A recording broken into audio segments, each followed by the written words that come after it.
Ladies and gentlemen, welcome to the channel. Today I'm going to show you how to use the lookup column in Microsoft SharePoint. It's actually quick and easy and very helpful. So without further ado, let's climb straight in.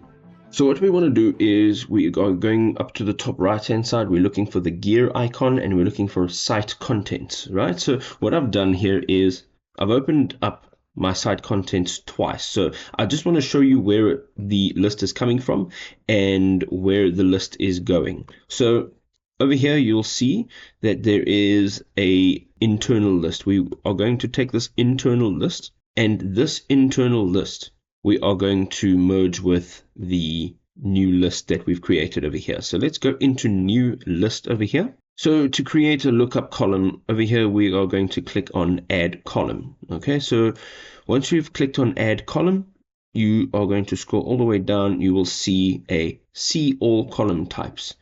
Let's click on that and let's click on next. Now this will just take a few seconds to load, and from here you are going to give the column a name. All right, so let's just, for example, let's just use the word items. Here you can choose the type of information that this column is going to be. So we're going to click on lookup.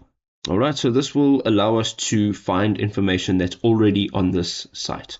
You can give it a description here. So let's use items again. You can require that the column contains information. So if you say yes, then the column must require information. And then we can go here, get information from, and you can look for where you're getting this information from. Now, this is why I left this open. We're going to look for internal list straight from here. Let's go down here and we'll look for internal list. Once we've selected it, you'll see it's just refreshed and you'll see a column that says in this column. Okay, so where are we getting our information from? Let's go back here again and you can see the column is title. This is the name of the column. So this is where you'll be getting your information from. If your lists have multiple columns, you can also include all of the information in those columns. So we're going to go ahead and you can just click on allow multiple values. You're going to add a column to show each of these additional fields. So let's say we want the title and the ID. That is fantastic. And we are just going to click on the title, which is linked to item.